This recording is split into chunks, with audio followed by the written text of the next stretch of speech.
If you're a sold out follower of Jesus Christ, you are really just a shell of who you used to be.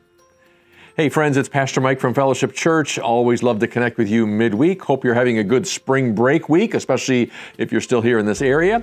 We are really looking forward to some special services coming up here at Fellowship. We have a Holy Thursday service coming up Thursday night, one of my favorite services of the year, 7 o'clock service. Love that one. And then of course there's Easter coming up this coming Sunday, 9 and 11. Love to have you here. If you don't have a church home already, one of our favorite services of the year then too. But let me take you back to that thought a moment. If you're a sold-out follower of Jesus Christ, if you're devoted, mind, body, heart, soul, you are really just a shell of who you used to be. Now, what in the world do I mean by that? Well, there's a book in the New Testament of the Bible called Galatians. It was a letter written by the Apostle Paul. It was written to a church in the city of Galatia, therefore they're called the Galatians. And in Galatians chapter 2, the Apostle Paul says, "For I have been crucified with Christ. And it's no longer I who live, but it's Christ Jesus living in me." He goes on to say, "For the life I live in the flesh, I live by faith in the Son of God who loved me and gave himself for me." But the beginning of that again, I've been crucified with Christ.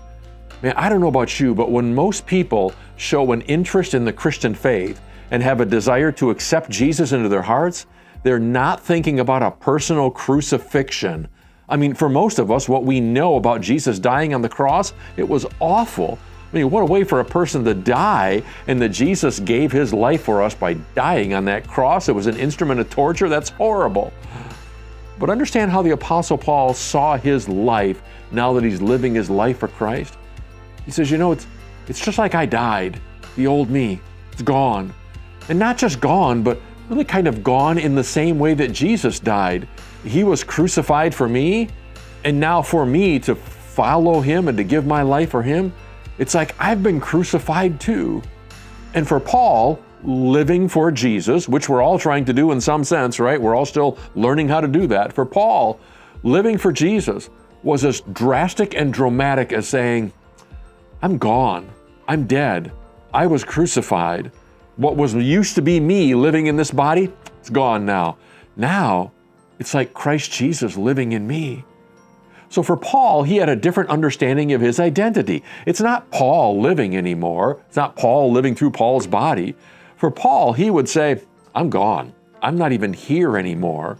This is still me. This is still my body, but that's not my identity anymore. I am no longer Paul living in Paul's body. I'm now Jesus Christ living in Paul's body.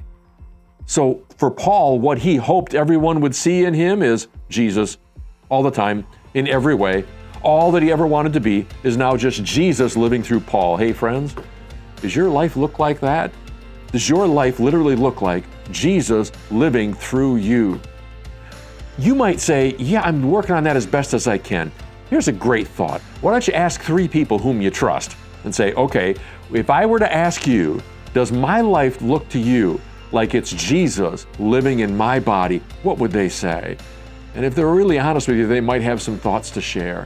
But here's what Paul understood, and here's what the sold-out life for Jesus Christ looked like. It's not you living anymore, folks. Now it's Jesus Christ living in your body, and that's what a sold-out life for Jesus looks like. So in the same way in which we're recognizing Jesus Christ crucified this week, yeah, we were crucified too, and now he's living through us.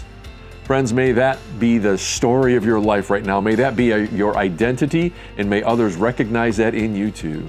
I hope you have a great week. Hope you have a chance to spend a little time with your families this week or do something special because of spring break. But we're looking forward to seeing you Thursday and Sunday as well. And just hoping for a great week to celebrate Jesus and all that he's done for us. Take care. God bless.